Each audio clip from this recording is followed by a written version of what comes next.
다르게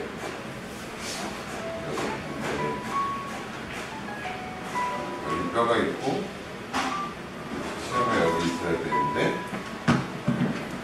임플란트를 만약에 여기다 심었다고 이렇게 만약에 그러면은 여기다가 이렇게 테이핑을 하든지 어떻게 되든지 이렇게 해서 여기로다 나사를 고정해놓고 이렇게 만들어줘야 되는 거예요. 이런, 그죠?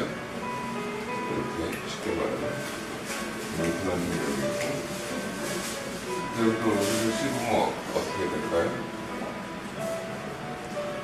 그러면 임플란트 위에 여기에 이렇게 여기가 있어서 이렇게 씹으면 딱딱 받쳐주기가 쉬운데 기둥 옆에서 이렇게 힘을 줘야 되는 경우는 부러지거나 나사가 풀리거나 그런 문제가 생길 거 아니고요.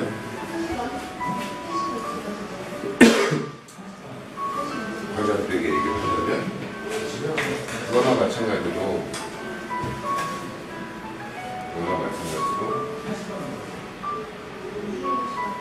치아가 있어야 되는데 여기에 딱 임플란트가 들어가면 제일 좋은데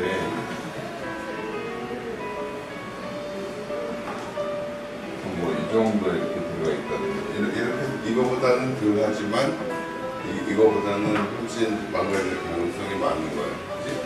얼마나 정확하게 대략 한 이 치아의 교합평면 안에 이렇게 들어오는 거는 약간만 벗어나는 거 정도까지는 큰 문제가 없을 수 있다라고 생각을 해요. 근데 이렇게 해서 실패가 된 거를 얘를 바꾸고 어쩌고 한다고 되는 게 아니죠. 그죠? 이거는 어차피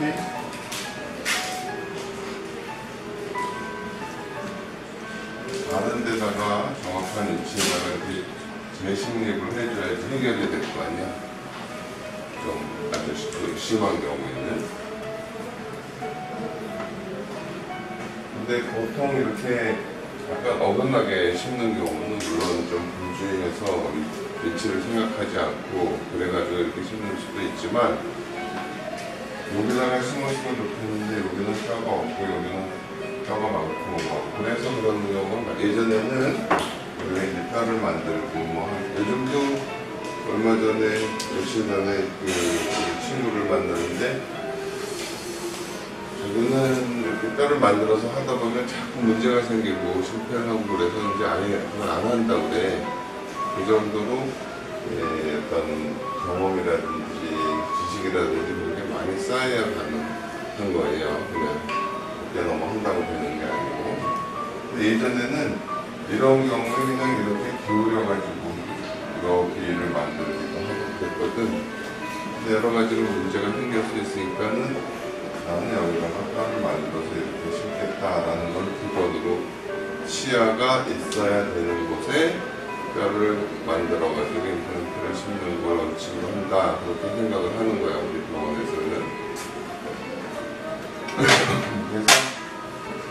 그래서 우리가 틀니를 만들어 보거나 엑스업을 해보거나 해가지고 치아 위치를 정확하게 찾아서 거기에 맞게 뼈도 만들고 하는 거니까는 엑스업하고 스텐트 만들고 프로비전을 만들고 그게 훨씬 어떻게 보면 더 중요한 과정이에요.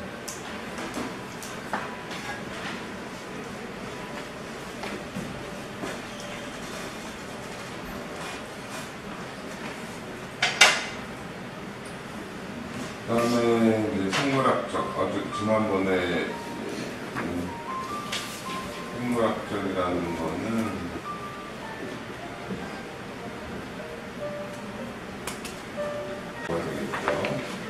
이런 거고, 그러니까는 임플란트를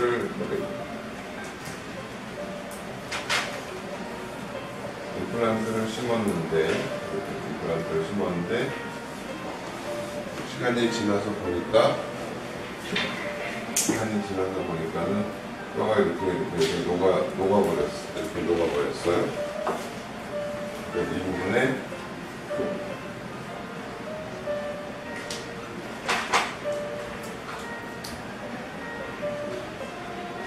뼈가 이렇게 없어졌다. 이 정도 붙어 있어도 기능적으로는 계속 할 수도 있을 거예요. 근데 보통 안 없어지지? 이렇게 하면 없어지고 이렇게 이런 식으로 없어지겠죠?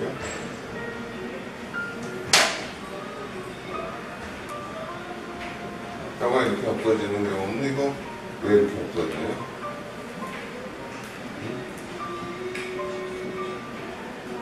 뼈가 왜 이렇게 없어져? 염증 반응. 염증.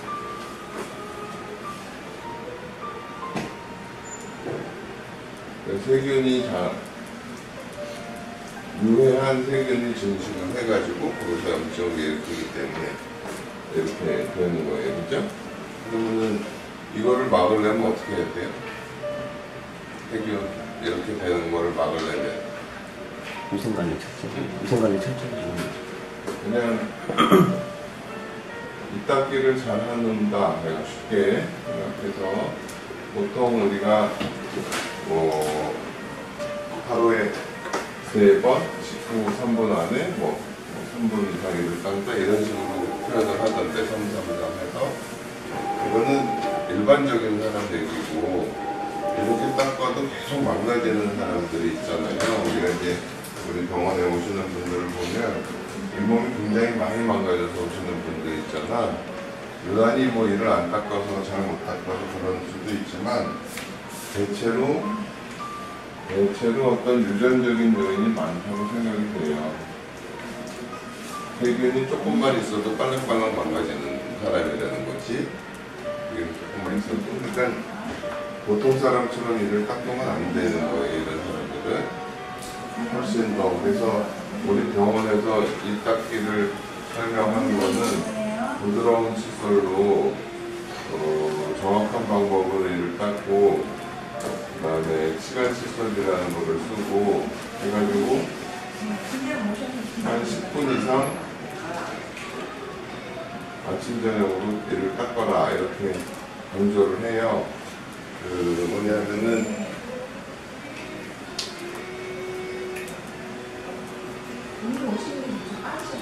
입안에 이렇게 이제 플라그나 세균을 이렇게 염색을 한 다음에 좀 경험이 있는 치주과를 한 의사들이나 이렇게 내가 이를 잘 닦았을 때 플라그가 얼마나 닦아야 이게 플라그가 완전히 제거되는가 해보니까 한 8분에서 10분 이렇게 걸리더라 그 얘기를 하는 거예요. 그러니까는 이론적으로는 하루에 한 번, 24시간 안에 한 번만 완벽하게 닦으면 된다 이렇게 얘기할 수가 있어요. 그래서 어떤 치주과 의사는 하루 한 번이 닦는 사람도 있어. 저기는 완전하게 닦는다 이거지. 근데 이제 사람이 그거 갖고 좀 부족할 수 있으니까는 내가 권하는 거는 이런 식으로. 그러니까는 정확한 방법이라는 거는 여기서 바스법을 얘기하는 거예요. 바스법으로 이하고 잇몸 사이에 틈을 닦는 게 중요한 거예요. 잇몸을 닦고 치아를 닦고 그런 것보다 이하고 잇몸 사이에 틈을 닦는 게 중요하고 그 다음에 잘 안 뜯기는 치아 사이를 닦는 게 중요하고 그래서 부드러운 칫솔, 그러니까 딱딱한 칫솔 별로 효과 없어요. 부드러운 칫솔로 정확한 방법으로 이를 닦고 시간 칫솔을 쓰고 아침 저녁으로 10분 정도 10분 이상 얘를 닦으세요. 근데 이렇게 보통 말을 하면 우리 이제 말은 쉽지만 해면대 앞에서 거울 보면서 10분 이상 있다는 거는 거의 불가능해요. 그러니까 나는 뭐 TV를 보거나 뭐 신문을 보거나 하면서 이렇게 마냥 닦는 거야 그냥. 그런 식으로 거기까지 얘기를 좀 해드려야 되고 여러분들도 그렇게 관리하는 게 좋은데 제 마스법에 대해서도 이렇게 관리를 해줘야 이렇게 되는 걸 막을 수가 있어요. 그거는 이제 예방을 안 해. 어찌됐든 이 유전적인 요인이 많거나 해가지고 여기 봐요. 우리 병원에 이제 오는 분들이 이렇게 뭐 내지는 이렇게 잇몸이 망가져서 왔어. 이렇게 잇몸이 망가져서 또 거의 또 전반적으로 이렇게 망가졌다는 얘기는 이런 유전적인 요인이 굉장히 많다는 뜻이잖아, 그지? 조금만 못 닦아도 계속 망가질 수 있는 사람이라고. 근데 그거를 이렇게 뼈를 만들고서 이게 뼈가 아주 잘 됐다고 치고 여기다가 임플란트를 심고 얘를 만들었다. 그랬는데 닦는 습관이 바뀌지 않았다. 그럼 또 이렇게 되겠지, 당연히. 그죠? 닦는 습관을 처음부터 우리가 시술을 시작하기 전부터 이 닦는 거에 대해서 강조를 하고 그걸 계속 그렇게 닦을 수 있도록 계속 이렇게 모니터링을 해주고 그게 중요한 거예요. 치료해는 이렇게 해서 다시 회복하는 건 물론 어렵지만 이렇게 어렵게 회복이 된 다음에 뭐 6개월 내지는 뭐 3개월마다 와서 스케줄하고 검진 받으라고 했는데 몇 년 만에 와가지고 이렇게 뼈가 훅 망가져가지고 오는 경우들이 있잖아요. 그러면 이 닦는 거 여러분이 내가 추가 쪽에 일을 한다 그러면 꼭 바스법으로 이 닦는 거를 여러분이 꼭 해야지 돼. 그 다음에 이제 뭐 시간 칫솔이 되는 거는 틈이 조금 있을 때 쓰는 거고 틈이 없을 때는 그 치실을 쓰면 되겠죠. 그런데 이런 상태에서 뭐 뼈가 뼈가 이만큼 꺼졌으면 여기다가 뼈를 이렇게 쌓으면 되지 않나? 이렇게 쌓으면 다시 회복되지 않을까? 하고 생각을 해볼 수가 있는데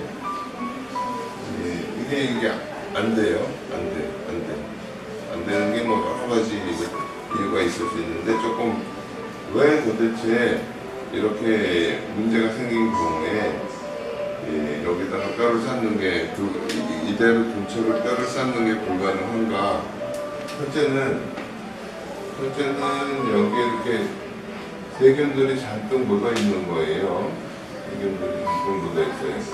세균들이 이걸 완전히 깨끗하게 없앤다는 게 거의 불가능해요. 특히 예전에는 말이에요. 예전에는 임플란트가 처음에 임플란트가 나왔을 때는 이런 형태의 그냥 좀 매끈매끈한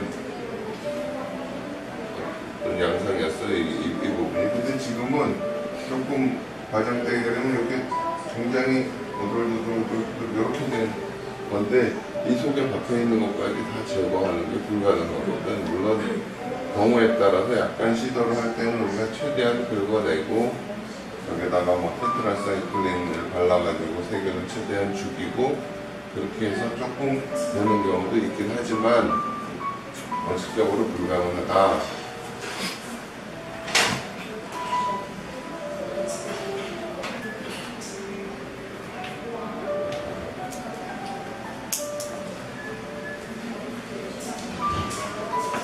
또 문제는 뭐냐면 여기 봐요. 이제 첫째는 세균 문제가 있어서 불가능하다는 게 있고요.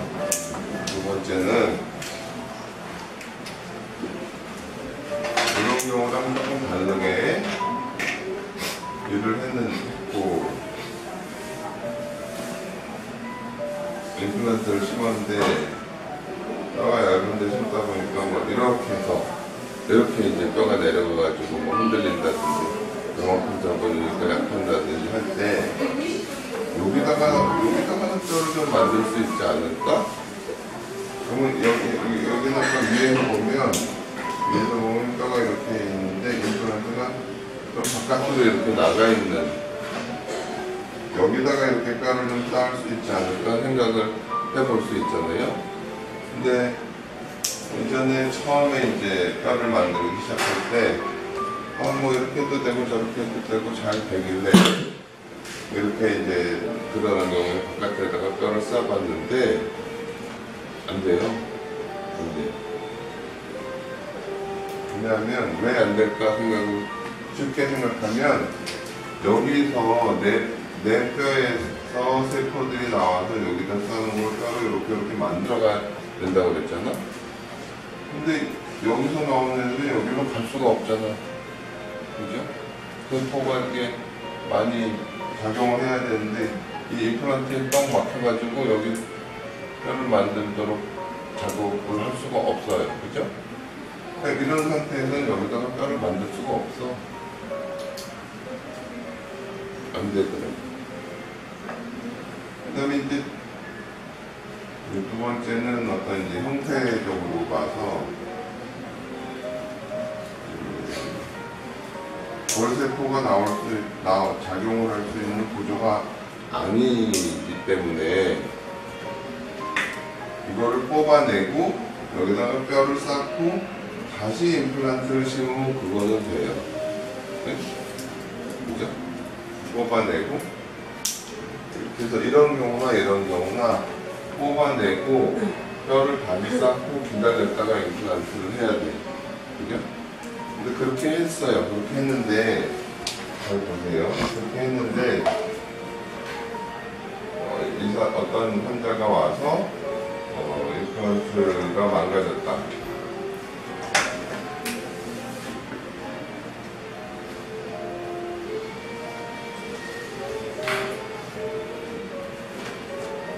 근데 뽑아내고 여기다가 이제 뼈를 쌓았어. 이렇게 하면 이제 이렇게 쌓는 거는 그렇게 어려운 게 아니니까. 그리고 여기다가 다시 임플란트를 심었어. 그때 주의를 해야 되는 게 뭐냐면 요게 이렇게 만든 뼈잖아요. 만든 뼈. 우리가 다시 재형성한 뼈예요. 까지 다 됐어. 모양, 뼈 엑스레이 찍어서 뼈도 나오고. 근데 여기다 무리하게 음식을 씹는다든지 조금 안 닦으면 금방 요 재형성된 뼈가 완전히 내 뼈처럼 어느 정도 굳어지고 작업은 한 1년 정도는 걸려요. 1년 정도는 걸려. 그러니까 우리가 이제 앞니 임플란트를 다시 할 때 뼈를 이렇게 만들어주고 모양이 괜찮았는데 이거를 시설지를 여기다 뭐 그렇게 많이 한다든지 그러면 뼈가 자꾸 이제 충분히 굳어지지 못한 뼈가 자꾸 자극을 받아서 자꾸 꺼져버려요. 그러니까는 뼈를 쌓고 뭐 한 6개월 정도 임플란트를 또 놓고 그 다음에 이제 이를 만들었잖아요. 이 바깥에 쌓아놓은 뼈가 충분히 굳어지려면 최소한 1년은 걸려야 된다. 그걸 꼭 알아야 돼. 그래서 우리가 이제 뼈를 쌓아놓고 이게 꺼지지 않게 하기 위해서 그 틀니를 쓰고 계시라고 하잖아요. 틀니를 잘 쓰는 분도 있고. 틀니를 쓰라는 거는 틀니를 쓰면 무조건 된다가 아니고 이 쌓아놓은 시멘트나 콘크리트 쌓아놓은 거랑 똑같으니까 이게 완전히 굳어지면 이렇게 뭐 아무리 힘을 가해도 괜찮을 수 있는데 처음에 이렇게 시멘트나 콘크리트 쌓아놓은 거를 조금만 건드리면 이게 다 무너져 버릴 거 아니야, 그지? 그 다음에 덜 굳은 상태에서 건드리면 어떻게? 이게 밟으면 밟은 대로 굳어지게 되기 때문에 최대한 여기가 이렇게 건드려지지 않게 보호되도록 틀을 해놓고 이렇게 해서 이제 뼈가 어느 정도 됐다. 그래가지고 임플란트를 심잖아요. 임플란트를 심을 때 물론 뼈가 완전히 딱딱해질 때까지 뭐 한 1년 이상 기다렸다 이렇게 할 수도 있어요. 경우에 따라서는.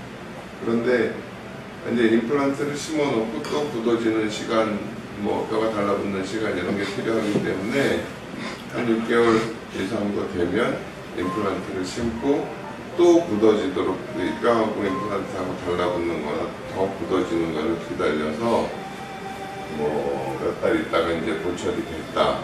그렇지만 이 주변의 뼈는 아직 약할 수 있다라는 거 꼭 생각을 해야 된다는 거. 그리고 이 재형성된 뼈를 힘이 좀 과하게 얼마 전에 친구가 와가지고 이렇게 뭐 대학 교수고 뭐 활동을 많이 하는 친구인데 얘가 이렇게 밋밋해졌어요. 밋밋해졌다는 거는 씹는 힘이 강하고 막 굉장히 질긴 거를 씹고 그런다는 얘기 아니야? 뭐 이가 금리가 빵꾸가 나기도 하고 깨지기도 하고 막 그 사람이 막 깨지고 이거 안 깨지려면 아예 그냥 새덩어리로 갖다가 이를 만들든지 그래야 된다. 뭐 이때까지 살았는데 뭐 이제 와서 습관을 바꾸겠나 뭐 이런 소리를 해. 그냥 답답한 얘기를 하는 거야. 답답해요. 그냥 뭐가 문제가 생기면 그 문제가 생기지 않을 수 있게 이렇게 뭐 만들어주거나 조심을 하거나 해야 되잖아. 근데 아니 나는 뭐 여태까지 그러고 살았으니까 그냥 그러고 살다 죽을래 거야. 본인 선택이지만 우리가 이게 왜 이렇게 됐구나 하는 걸 아는 입장에서는 참 답답한 말씀을 하시는 거예요. 교수님이나 되신 분이.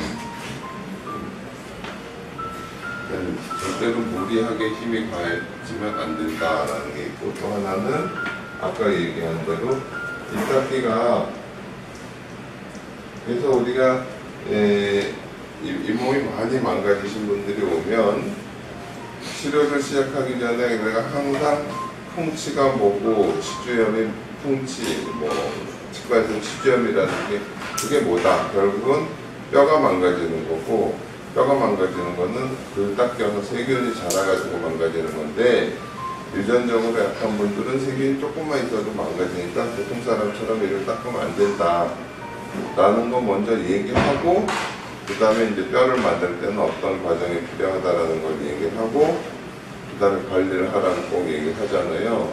관리하는 거를 절대 소홀하게 쓰지 말라는 얘기예요. 관리까지가 치료예요. 아시겠어요? 관리해주는, 그러니까는 몸이 약한 사람이든지 뭐든지 체질적으로 어디가 약한 사람은 거기에 맞게 이렇게 생활을 해야 되는 거잖아, 그지? 음식도 조절할 수도 있고, 운동을 해야 되는 사람도 있고, 그런 게 있잖아요. 집안에 어떤 병이 고혈압이든 당뇨든 암이든 뭐든 그런 게 있으면 유전적인 요인이 있을 가능성이 많잖아요. 그걸 피하려면 내가 어떻게 해야 된다, 그걸 지켜줘야 되는 거잖아요. 나는 그게 안 되면 다시 우리가 만들어놔도 또 다시 망가지는 거예요. 그러니까 근데 이게 문제가 뭐냐면은 풍치 내지는 치주염이라는 게 아주 만성으로 서서히 진행되는 염증이기 때문에 증상이 잘 없어요. 초기에는 증상이 나타난다. 예를 들어서 이가 시리다든지 흔들거린다든지 피고름이 나온다든지 그럴 때는 이미 치료해봐야 소용없는 그런 정도까지 많이 망가진 다음에나 증상이 나타나거든. 그러니까는 참 답답하게 여러분 이렇게 조기 치료 보면 조기 발견하고 조기 치료하는 게 굉장히 중요해요. 그 다음에 또 꼭 해야 되는 건 의사가 말하는 주의사항을 잘 지키고 환자가 관리를 해주는 거. 옛날처럼 살면 또 망가진다는 거. 그거 분명히 강조를 해야 되고요.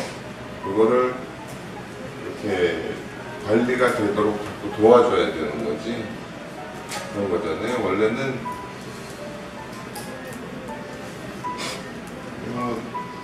현실적으로 조금 문제가 있는데 관리하는데 예를 들어서 관리해주는 비용이 이만큼이다. 그러면 또 열심히 관리를 하려고 들을 거야, 그치? 현실이 그렇지가 못하지만 어찌됐든 그게 돼야 유지가 되는 거는 사실이에요. 그걸 해주고 안 해주고 의사의 양식이긴 하지만 사실은 그 부분이 예를 들어서 가끔은 이제 우리 병원에 오기 전에 대학병원 같은 데 가서 잇몸 치료를 몇 년 전에 잇몸 수술을 한번 싹 받았다. 그거는 이렇게 나빠진 거를 싹 긁어냈을 뿐이지 재생은 어차피 안 되는 거예요. 이제부터 치아나 임플란트나 빼내고 해야 재생이 되는데 그 치료받을 때는 건 이제 더 이상 진행되지 못하게 이렇게 싹 긁어내고 했는데 그 다음에 이 닦는 것도 아마 설명을 들었을 가능성이 있을 거예요. 근데 몇 년 있다가 확 망가져버려. 그러면 뭐야? 환자가 사실 의사는 어떻게 보면 법적으로 보면 그냥 이렇게 닦으세요. 이렇게 닦으세요.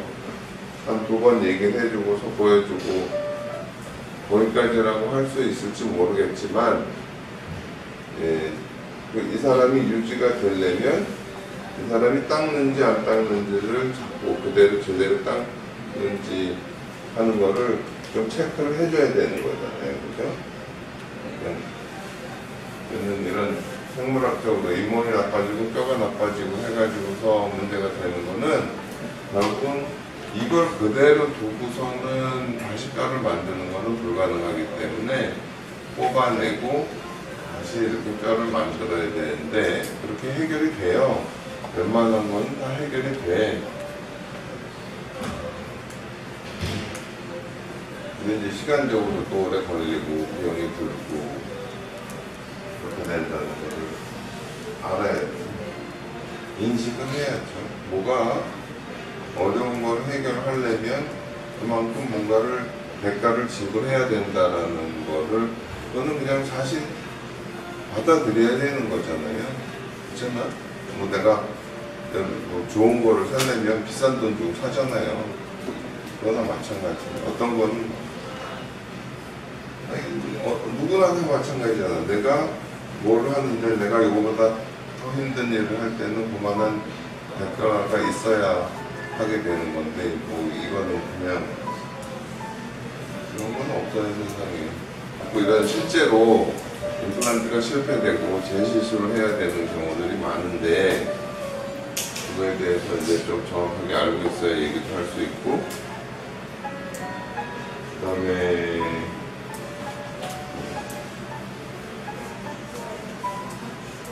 재수술을 한다, 이가 빠져서 임플란트를 한다는 왜 이가 빠졌을까 생각해보고 그런 원인이 다시 생기지 않도록 해줘야 되듯이 재수술을 하기 전에 이 사람이 왜 다시 이렇게 망가졌을까 그거에 대한 거를 충분히 얘기하고 진실되게 해야 되는 거예요.